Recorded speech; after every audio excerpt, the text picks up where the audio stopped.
Pakistan stock data channel में खुशामदीद। उम्मीद है आप सब खैरियत से होंगे। आज की मार्केट का फीलर लेते हैं। तो आज की मार्केट ओवरऑल देखा जाए तो अपने लो और हाई में इसने तकरीबन 400 पॉइंट्स का डिफरेंस रखा और ये 2 बजे तक जो है 2 बजे के आसपास तक जो है वो कल की तरह ही ट्रेड कर रही थी कि कोई ख़ास ऊपर नहीं, हल्का ऊपर हल्का नीचे और कोई ख़ास वॉल्यूम भी नहीं थे। लेकिन फिर 2 बजे जनाब कैप्को का रिज़ल्ट आया। अब कैप्को का अगर हम उसकी सेल्स का, ग्रॉस प्रॉफिट वगैरह का, सब चीज़ों का जायज़ा लें तो उसकी जो अर्निंग है काफ़ी कम हुई, पर ये एक्सपेक्टेड था क्योंकि उसका बिज़नेस नहीं चल रहा। ₹4.5 और देखें उसकी सेल्स को ख़ास नहीं आ रही, अदर इनकम आ रही है, यानी कि जिनके पास फालतू पैसा पड़ा है, जो शेयर होल्डर्स को असूलन उनको देना चाहिए या उनको अनाउंस करना चाहिए कि वो क्या एक्सपेंशन करने जा रहे हैं, और वो ना शेयर होल्डर्स को बहुत ज़्यादा दे रहे हैं और ना ही एक्सपेंशन का कुछ कर रहे हैं। तो उन्होंने वो बैंक में इन्वेस्ट किया हुआ है, उस पर इंटरेस्ट ले रहे हैं और उसी में से वो शेयर होल्डर्स को दे रहे हैं। और अभी तक इनका कोई आगे शुरू नहीं हुआ सिलसिला बिजली बनाने का।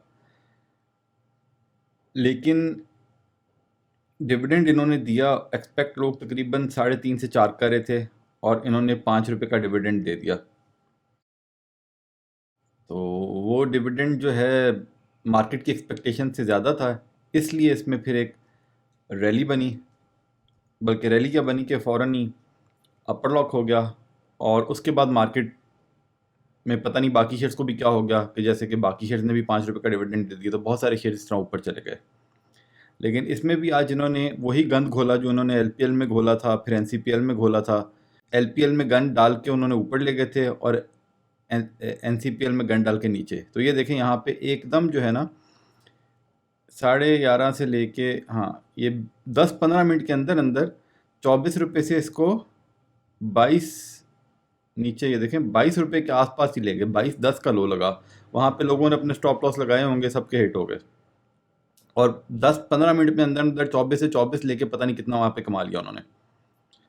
और उसके बाद जब रिज़ल्ट आया ₹5 का डिविडेंड, तो बस एकदम वो कैप के पास पहुँचा।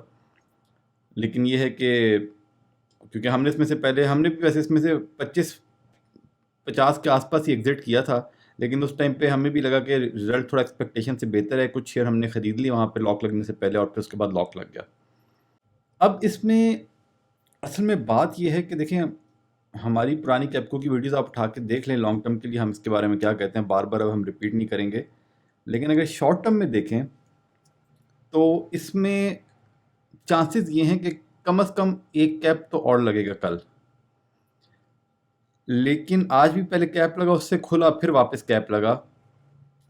तो उस हिसाब से थोड़ा सा मॉनिटर करना पड़ेगा कि अगर तो आप देख रहे हैं कि कल कैप लगता है या कैप से नीचे ही इसका स्टार्ट में कैप नहीं लगता और थोड़े से वॉल्यूम सेलिंग के आ रहे हैं, तो पॉसिबिलिटी हो सकती है कि फिर ये वहाँ से ऊपर ना जाए शॉर्ट टर्म के लिए। तो आप उस हिसाब से अपनी स्ट्रेटजी बना लें। अगर जो शॉर्ट टर्म के लिए, लॉन्ग टर्म वाले अगर इसमें रहना चाहते हैं तो देखें ना, इसने ना करते भी, अच्छा कमाए बगैर भी ₹8 का डिविडेंड दे दिया पूरे साल में। तो आज इसकी वैल्यू, अगर अगले 12 महीने की अपनी असेसमेंट करनी है तो आज इसकी वैल्यू है ₹25.60। ठीक है, और कोई शेयर सॉरी ₹20.60 एक्स करके वैल्यू देखेंगे।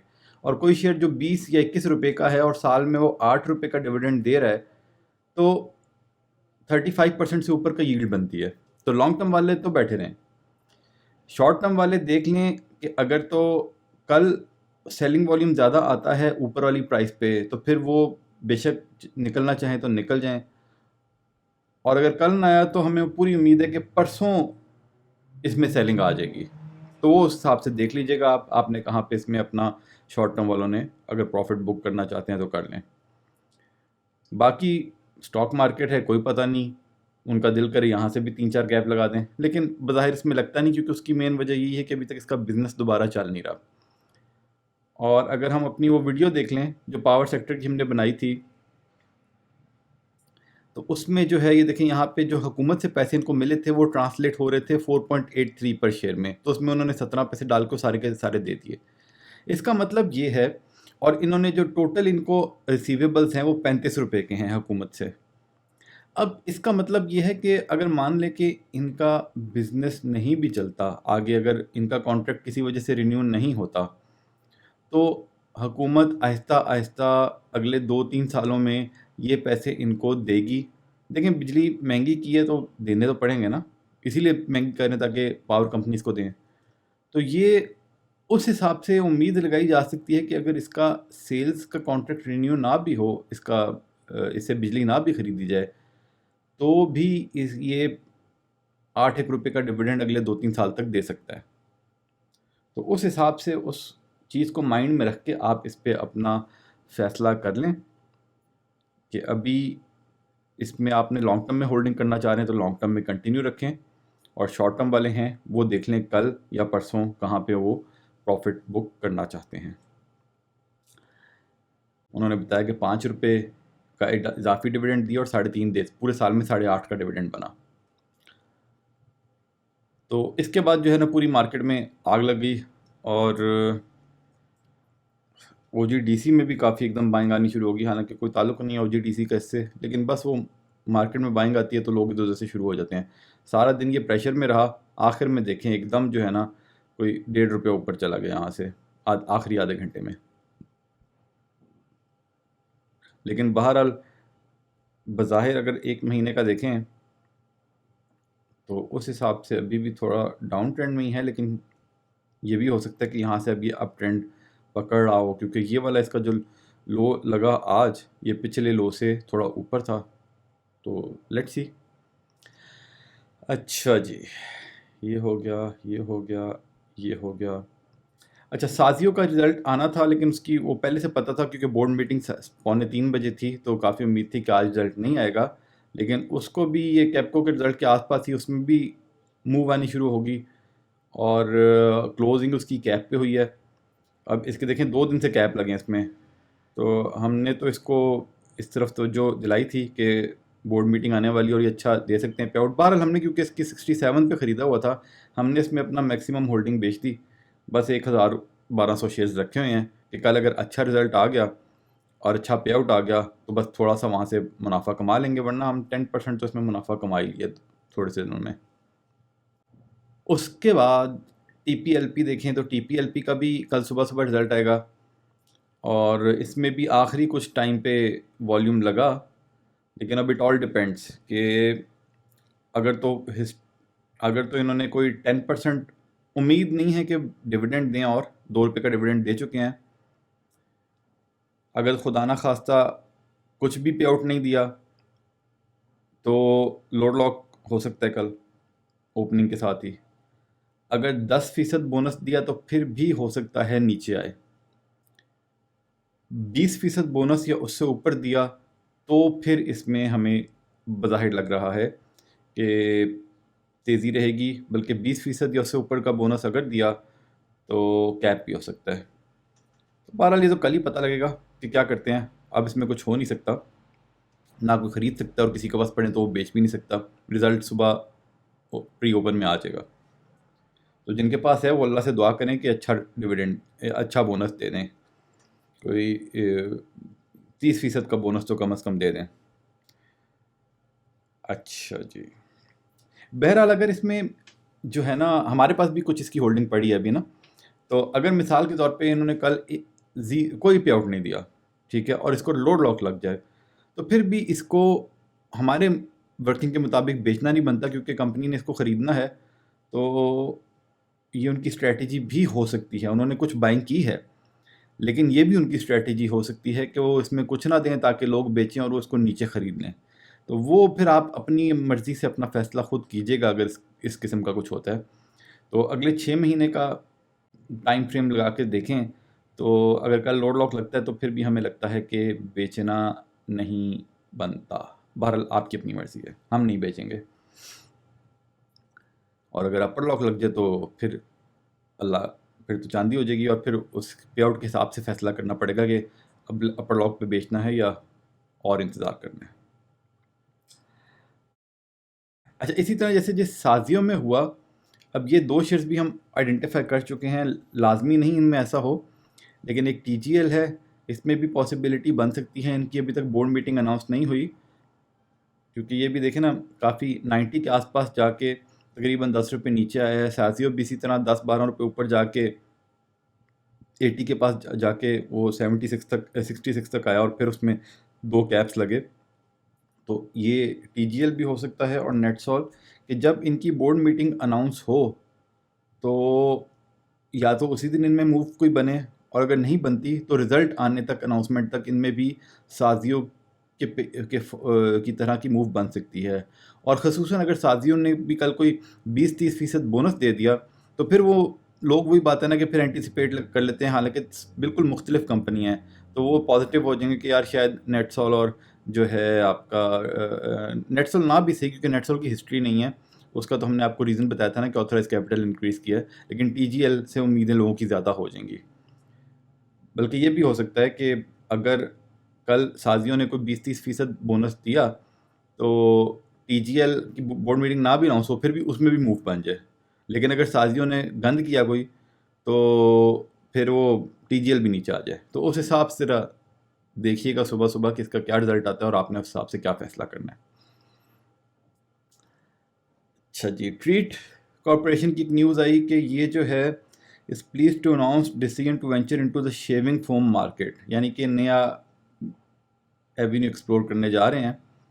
तो एकदम इसमें तेज़ी आई, लेकिन ये खाली इस तरह की खबर से लॉक भी लग सकते हैं, यू नेवर नो, लेकिन वो एकदम ये नहीं होता कि प्रॉफिट आना शुरू हो जाएगा। लॉन्ग टर्म में इससे इनको फ़ायदा शायद हो, लेकिन अभी जो है ना, अभी तो इनके राइट्स आने हैं, उनकी डेट भी अभी तक अनाउंस नहीं हुई, तो अभी तो एकदम कोई इतनी तेज़ी बाहर नज़र नहीं आ रही, और वैसे भी इतना नीचे आ गया, और इससे हम कोई ख़ास इंटरेस्ट नहीं है। अब न्यूज़ तो आज कोई ख़ास हमें और लगी नहीं, तो ईफर्ट को देख लेते हैं आज। अच्छा, ईफर्ट के बारे में ये देखिए, काफ़ी ये कुछ दिनों से प्रेशर में है, जब से ये अपना डिविडेंड से एक्स हुआ, तो ये, हाँ, कुछ प्रेशर में ही है और डाउन ट्रेंड में है। अब ये कोई पता नहीं कहाँ से जाके ऊपर उठेगा, लेकिन जब उठेगा तो फिर ये अच्छा ही रहेगा। ये देखा जाए तो लास्ट इसने जो सपोर्ट हासिल की थी वो तकरीबन यहीं, तकरीबन 75 पे जाके आया था, तो वहाँ से भी ऊपर आ सकता है और यहीं से ऊपर भी जा सकता है आहिस्ता आहिस्ता करके अगले क्वार्टर में फिर इसका डिविडेंड। अब फाइनेंशियल्स देखें इसके, तो इसने देखें 22 में इसकी अर्निंग कम हुई, लेकिन 21 में 15-16 रुपये, 20 में थोड़ी कम थी, 19 में थोड़ी कम थी, और ये तकरीबन अपना सारा जो कमाते हैं वो डिविडेंड ही देते आते हैं। अब अगर 23 में देखें, तो 23 में इन्होंने जो है Q1 में 4 रुपये की अर्निंग हुई, Q2 में 2 रुपये की अर्निंग हुई, और पे आउट अभी तक दिया है तकरीबन 6.5 रुपये, 6 में से 6.5 दे दिया है। लेकिन इसमें ना एक चीज़ देख लेते हैं कि इसकी Q2 की अर्निंग कम क्यों हुई।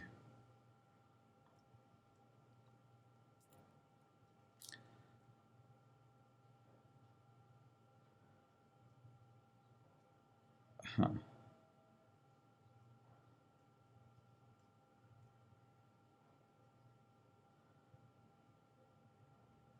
अच्छा, 3.3, ये कौन सी है? कंसोलिडेटेड नहीं हमने देखनी, हमने दूसरी देखनी है। हाँ, 4.13 और 1.9, ठीक है। अब अगर इसी को देखें, प्रॉफिट बिफोर टैक्सेशन तकरीबन सेम है दोनों क्वार्टर्स का, ठीक है, लेकिन टैक्सेशन जो है Q2 में ज़्यादा है, बहुत ज़्यादा है, और Q1 में कम है। असल में इन्होंने Q2 में, आपको पता है, सुपर टैक्स का दोबारा से लग गया, तो उसका इन्होंने जो पूरे साल का इम्पैक्ट है वो अभी ले लिया। उस हिसाब से देखा जाए तो इनका बिजनेस बज़ाहिर स्टेबल चल रहा है, और ऐसे ही चलता रहे तो ईयर एंड पे हमारे मुताबिक इसकी अर्निंग जो है 4, 8, 6, तकरीबन 13 रुपये हो सकती है, 12 से 14 की रेंज में होगी। और 6 रुपये का ये डिविडेंड क्योंकि दे चुके हैं, कम से कम 6 रुपये का डिविडेंड हम इससे और एक्सपेक्ट कर रहे हैं, उससे ज़्यादा भी हो सकता है। तो 12 रुपये का डिविडेंड और 77 रुपये की प्राइस, तो लॉन्ग टर्म के हिसाब में ये शेयर आहिस्ता आहिस्ता आप अक्यूमुलेट कर सकते हैं। इसमें ये स्ट्रेटजी बना सकते हैं कि जितना ये लो जाए उतना ही आप इसको ख़रीद लें। अब यानी कि मिसाल के तौर पे कुछ छोटी छोटी इन्वेस्टमेंट आप 77 है इस वक्त ना, यहाँ पे आप ख़रीद लें 1000 ख़रीद लें, ठीक है। फिर 76 पे जाए तो वहाँ पे आप 200 ख़रीद लें, वापस 77 पे कभी तो आएगा ना, जब आएगा तो वो 200 बेच दीजिएगा। इसी तरह 75 पे जाएँ 200 ख़रीद लें, जब 76 पे आएगा वो 200 बेच दें। तो इस तरीके से आपकी हम सिर्फ इस चीज़ पे बिलीव नहीं करते कि एवरेज बेहतर करनी है, हम ये भी कहते हैं कि जो ख़रीदते हैं वो साथ साथ फिर बेचते भी जाएँ। तो इस तरीके से आप जो है ना इसमें स्ट्रेटजी रख सकते हैं। अब हम इसका एक अच्छा, इसमें ना 2 न्यूज़ मार्केट में, 2 आप इसको रूमर्स कह लें या ख़बरें कह लें, मार्केट में ना मुख्तलिफ एनालिस्ट से हमने सुना है 2 से। एक वो ये कहते हैं, एक साहब ये कहते हैं कि क्योंकि इनको ना फर्टिलाइज़र सेक्टर को गैस सब्सिडाइज रेट्स पर मिल रही हैं, तो वो ये कह रहे हैं कि हालात जो मुल्क के हैं किसी भी टाइम पे हुकूमत ये सब्सिडी ख़त्म कर सकती है। वैसे तो हमारे मुताबिक अगर हुकूमत ने सब्सिडी कर दी तो हुकूमत इनकी प्राइस को कंट्रोल नहीं कर सकेगी, फिर ये प्राइस इसकी ऊपर कर देंगे अपनी, और अगर कॉस्ट बढ़ेगी, प्राइस बढ़ेगी, तो इनको इतना नुकसान नहीं होगा इस सेक्टर को। लेकिन बहरहाल उस बंदे का ये ख्याल था कि जब हुकूमत ने अगर वो सब्सिडी ख़त्म कर दी तो एटलीस्ट उनके शेयर्स में उसका नेगेटिव इम्पैक्ट ज़रूर आएगा, और वो कभी भी उनके मुताबिक ख़त्म कर सकती है हुकूमत, और ऐसा हो सकता है। एक और एनालिस्ट हैं, उनके मुताबिक वो ये कहते हैं कि जो फर्टिलाइज़र सेक्टर के अंदर ई फर्ट को गैस उतने ज़्यादा सब्सिडाइज रेट पर नहीं मिल रही जितनी दूसरे फर्टिलाइज़र कंपनीज़ को मिल रही है, और हुकूमत कोई ऐसा स्ट्रेटजी करने जा रही है कि वो गैस की जो सब्सिडी है उसको ख़त्म तो नहीं करेगी, लेकिन तमाम फर्टिलाइज़र कंपनीज़ को एक जितनी सब्सिडी देगी। यानी कि या तो इसकी कम हो जाएगी या उनकी बढ़ जाएगी। उस पॉइंट ऑफ व्यू से उस एनालिस्ट के मुताबिक ई फर्ट जो है उसको नुकसान नहीं होगा, लेकिन फ़ायदा हो सकता है। अब हमें नहीं पता कि इनमें से कौन सही कह रहा है, हमने दोनों का पॉइंट ऑफ व्यू आपके सामने रख दिया। और वैसे जो बंदा कह रहा है कि ई फर्ट को फ़ायदा होगा, ये एक ब्रोकरेज हाउस का एनालिस्ट है, इसलिए हमें उसकी बात पर ज़्यादा एतबार है। तो बहरहाल उसमें हमने भी ई फर्ट में जो है ना, हम थोड़ा थोड़ा करके हर जो है ₹1 नीचे आता है तो हम 100-200 शेयर्स ख़रीद लेते हैं, और इसको हम लॉन्ग टर्म में डिविडेंड के पॉइंट ऑफ व्यू से हम होल्ड कर रहे हैं, अपने पोर्टफोलियो में बिल्ड करते जा रहे हैं। इसमें हम आपको ना एक चीज़ ये दिखाते हैं अभी ना, देखें यही जो टाइम पीरियड था ना, हमने जब स्टॉक मार्केट में एंट्री ली, ये तकरीबन, हाँ, ये टाइम पीरियड था 2021 का ना एंड था, और यहाँ से हमने स्टॉक मार्केट को थोड़े से पैसे उस वक्त हमने लगाए हुए थे, वो थोड़े से पैसे बहुत सालों के लगाए हुए थे जब हम फॉलो नहीं करते थे इसको, तो वो हमने जो है ना इस टाइम पे मार्केट को ना सीखना शुरू किया। अब आज हम जिस किस्म के असेसमेंट्स आपके सामने करते हैं ना, हकीकत में क्योंकि फाइनेंस का बैकग्राउंड है, हमारा नॉलेज है, तो हम जब स्टॉक मार्केट में जब एंट्री ली थी, या यहाँ पे समझ लें कि दोबारा से स्टॉक मार्केट को एक्सप्लोर कर रहे थे, तो हमारी उस टाइम पे सोच वही थी जो आज है कि भाई हमने डिविडेंड यील्ड वाले शेयर्स को उठाना है।